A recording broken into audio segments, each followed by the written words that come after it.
Hello students, आज हम विभाजिता के नियम पढ़ रहे हैं। इसमें आपको क्या करना है कि जो विभाजिता के नियम का उपयोग हम कहाँ पर करते हैं, कोई भी भिन्न या परिमेय संख्या है उसको सरलतम रूप में ज्ञात करने के लिए विभाजिता के नियम पढ़ते हैं। तो सबसे पहले है 2 की विभाजिता का नियम।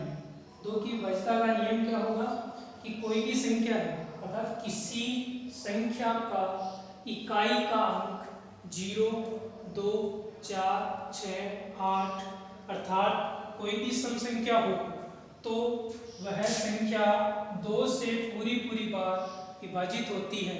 कोई भी संख्या ले लेते हैं 456, इसमें इकाई का अंक है 6। तो हम यदि 456 में 2 का भाग देते हैं तो ये 2 का भाग पूरा जाएगा। 2 दूनी 4, 5, 2 दूनी 4, 1 और 16, 2 अंटे 16। पूरा भाग जाने का मतलब है कि शेष पर 0 होना चाहिए। अब इसका उपयोग कहाँ पर करेंगे? किसी भी भिन्न को सरलतम रूप में करने के लिए विभाजिता का नियम का उपयोग करते हैं। जैसे कोई भी संख्या है 16/12, यहाँ पर इस 16/12 को हमें सरल करना है। सरलतम रूप में करने का मतलब कि एक ऐसी संख्या का इसमें भाग देंगे कि वह भाग दोनों में पूरा चला जाए। तो 16 में इकाई का अंक 6 है, 12 में इकाई का अंक 2 है, तो 16 में भी 2 का पूरा भाग जाता है और 12 में भी 2 का पूरा भाग जाता है।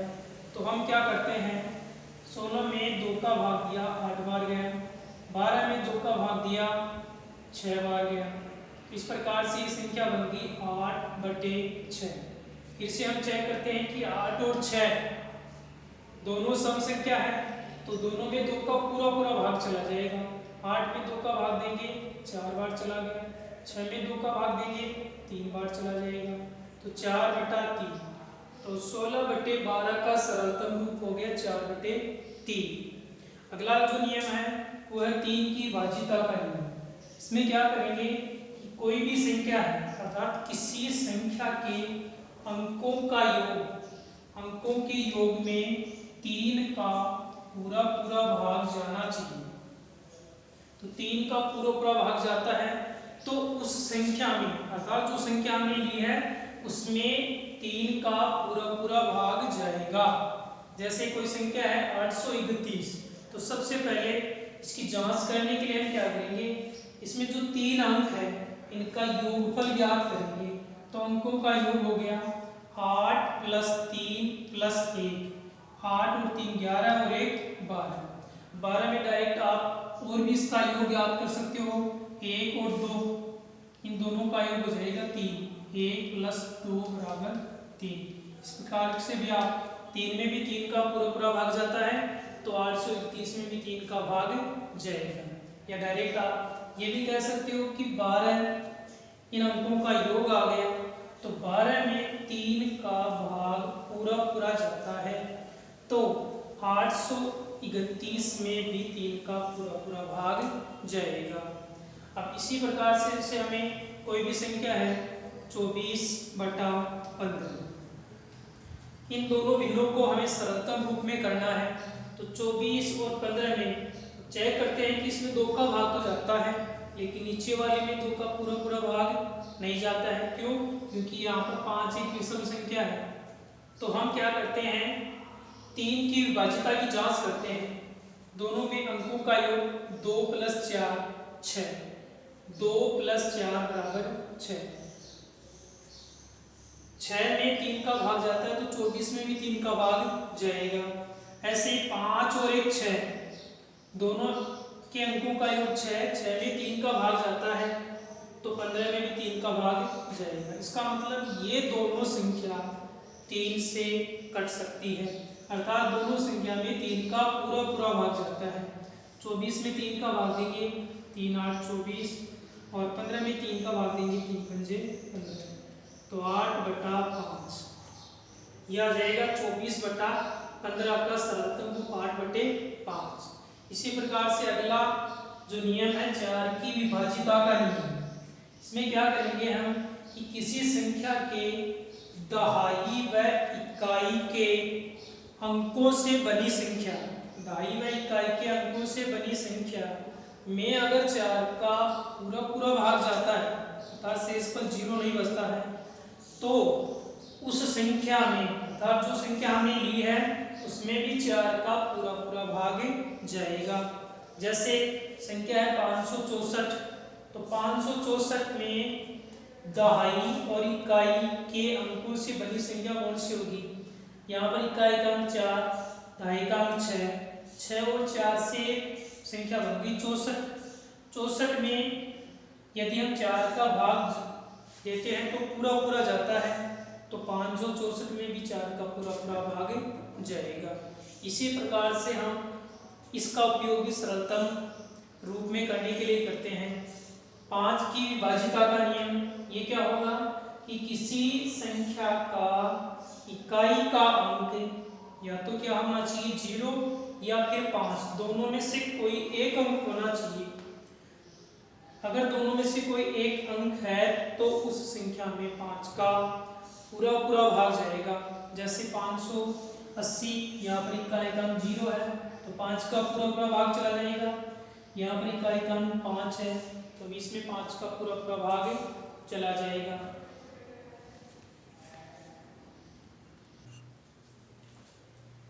छह की विभाजिता का नियम, किसी संख्या में 2 और 3 का पूरा भाग जाता है तो उस संख्या में 6 का भी पूरा भाग जाएगा।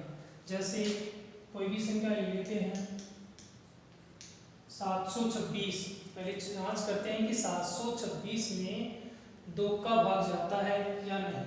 तो 2 का भाग की जांच करने के लिए हम क्या करेंगे, इकाई का अंक, यहाँ पर इकाई का अंक है 6 जो कि सम संख्या है, इसलिए 726 में 2 का पूरा भाग जाएगा।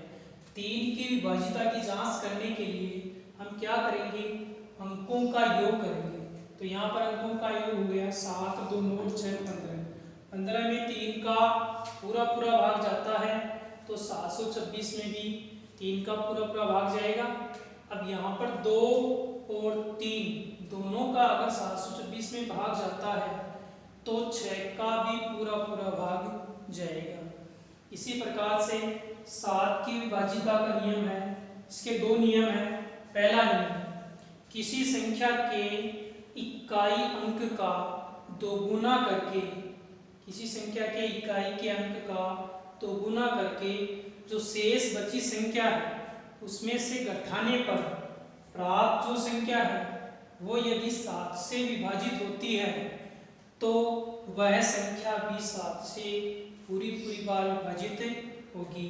एग्जाम्पल है जैसे 728 है, यहाँ पर इकाई का अंक है 8।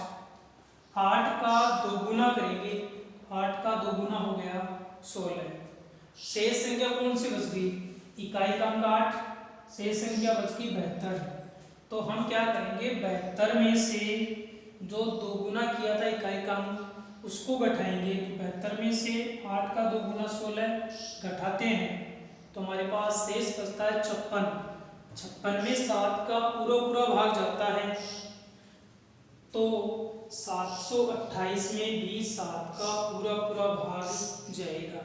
यहाँ पर 56 की विभाजिता की भी जांच कर सकते हैं। कैसे, यहाँ पर इकाई का अंक है 6 तो 6 का दोगुना ये हो गया 12। शेष संख्या है 5।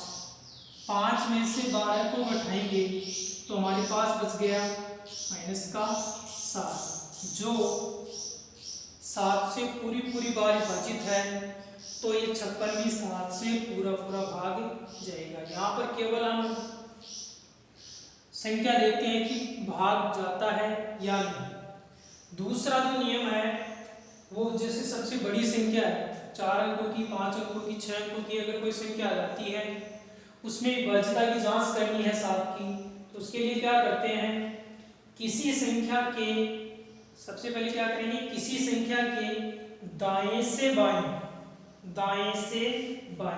इस प्रकार से होगा ये दाएं से बाएं 3 अंकों का समूह बनाकर तीन तीन अंकों का समूह बनाएंगे इस प्रकार से। समूह बनाकर एकांतर योग ज्ञात करेंगे। और एकांतर योग में अगर 7 का पूरा पूरा भाग जाता है तो उस संख्या में भी 7 का पूरा पूरा भाग जाएगा। जैसे एक संख्या है 16,25,431।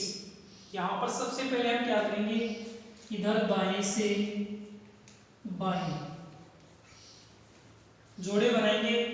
तो पहला जोड़ा तो बन गया 431, दूसरा जोड़ा 425 और तीसरा जोड़ा है 1। डबल जीरो 1 लिख सकते हैं क्योंकि 3 संख्या बनानी है इसमें। अब एकांतर योग का मतलब क्या है, सबसे पहले अंतर फिर उसका योग, फिर अंतर फिर योग, फिर अंतर फिर योग, इस प्रकार से करेंगे। तो सबसे पहले पहला जोड़ा है 431 में से हमने घटाया दूसरा जोड़ा 425, तो हमारे पास प्राप्त संख्या होगी 6। अब हम योग करेंगे। एकांतर योग का मतलब ये है पहले अंतर फिर योग। 6 और 1 7, 7 में 7 का पूरा पूरा भाग जाता है तो 16,25,431 में भी 7 का पूरा पूरा भाग जाएगा। यहाँ 8 की विभाज्यता के 2 नियम हैं। पहला नियम है यदि सैकड़ा का अंक सम संख्या हो तो हम क्या करते हैं, जो दाई व इकाई से बनी जो संख्या है उसमें 8 का भाग देकर जांच करते हैं कि उसमें 8 का पूरा पूरा भाग जाता है या नहीं। यदि 8 में 8 का पूरा पूरा भाग चला जाता है तो हम कहते हैं कि उस संख्या में भी 8 का पूरा पूरा भाग जाएगा। जैसे 432, यहाँ पर सैकड़ा का अंक है 6 जो कि एक सम संख्या है। इकाई व दहाई से बनी संख्या है 32, 32 में 8 का पूरा पूरा भाग जाता है तो 432 में भी 8 का भाग जाएगा। दूसरा नियम है यदि सैकड़ा का अंक विषम संख्या हो तो हम क्या करते हैं, दहाई व इकाई से बनी संख्या में 4 जोड़कर और फिर ये जांच करते हैं कि उसमें 8 का पूरा पूरा भाग जाता है या नहीं। यदि भाग पूरा पूरा जाता है तो उस संख्या में भी 8 का पूरा पूरा भाग जाएगा। जैसे 936 एक संख्या लेते हैं जिसमें सैकड़ा का जो अंक है वो विषम संख्या 9 है। इकाई व दहाई से बनी संख्या और इसमें हम क्या करते हैं, 4 जोड़ते हैं। इकाई व दहाई से बनी संख्या है 36, 36 में 4 जोड़ने पर 40 बन गया। 40 में 8 का भाग देते हैं तो 8 का पूरा पूरा भाग जाता है तो हम ये कहेंगे कि 936 में भी 8 का पूरा पूरा भाग जाएगा।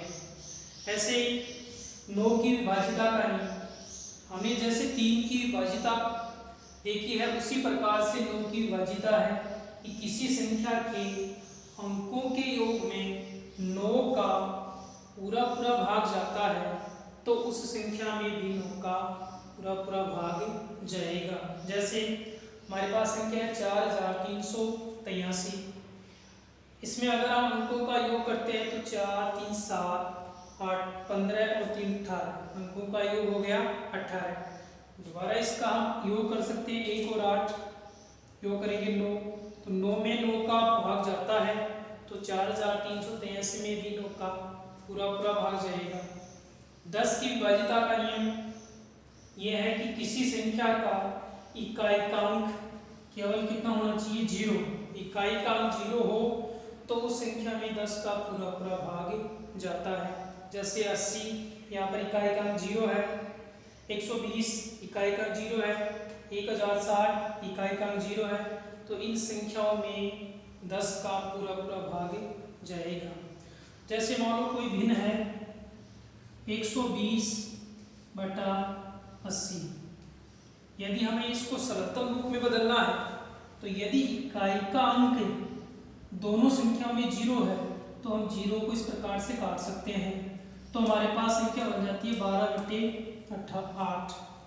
इसको फिर 2 की विभाज्यता से या 3 की या 4 की विभाज्यता से इसको काट सकते हैं जैसे इसमें 2 का पूरा पूरा भाग जाता है क्योंकि इकाई का सम संख्या है, यहाँ पर भी सम संख्या है, ये आ जाएगा 6 और इसको काटेंगे 8 को 2 से, अर्थात 8 में 2 का भाग देंगे तो 4 बार जाएगा, संख्या आ गई 6/4। फिर से कट रहा है, 2 से काटेंगे 3 और ये 2, इस प्रकार से 3/2 ये कर सकते हैं।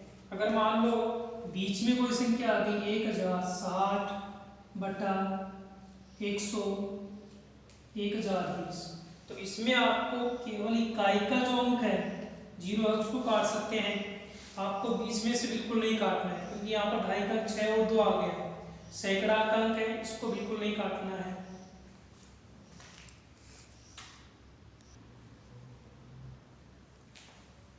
ग्यारह की विभाज्यता का नियम, किसी संख्या में यदि सम संख्या, सम स्थान और विषम स्थान की जो संख्या है या अंक है उनका योग का अंतर यदि 0 या 11 हो तो उस संख्या में 11 का पूरा पूरा भाग जाता है। जैसे एक संख्या ले ली हमने 2,43,375, तो सबसे पहले में इसका स्थान निर्धारण करेंगे, विषम स्थान, एक यहाँ पर विषम संख्या है तो विषम स्थान पर अंक कौन सा है 2 एक सम संख्या है तो सम स्थान पर अंक है 4, फिर विषम स्थान 3, 4 सम स्थान है तो अंक है 3, फिर है विषम स्थान अंक है 7 और सम स्थान अंक है 5। तो हम क्या करेंगे, विषम स्थान के अंकों का योग, तो विषम स्थान पर एक तो 2, 3 और 7, तो 2, 3 और 7 का योग हो गया 12। सम स्थान के अंकों का योग, सम स्थान पर एक तो 4, एक 3 और एक 5, इनका योग हो गया 12। इनका योग का अंतर दोनों का योग 12 आ रहा है, तो 12 में से 12 घटाएंगे 0, तो योग का अंतर अगर 0 और 11 हो तो उस संख्या में 11 का पूरा पूरा भाग जाएगा। मैंने 2 से लेकर 11 तक सभी विभाज्यता के नियम बताए हैं, उनके द्वारा आपको ये 2 प्रश्न हल करने हैं। पहला प्रश्न है कि इसमें आपको क्या करना है, विभाज्यता की जांच करनी है कि इसमें किस किस संख्या का पूरा पूरा भाग जाता है, वो सारी संख्या यहाँ पर लिखनी है। और नीचे वाले जो दूसरा प्रश्न है उसमें क्या करना है, इन भिन्नों को सरलतम रूप में बदलना है। सरलतम रूप का मतलब इनको आपको काटकर और छोटी भिन्न बनानी है। तो ये दोनों सब के उत्तर आपको अपने कमेंट बॉक्स में या व्हाट्सएप नंबर पर आपको लिखना है।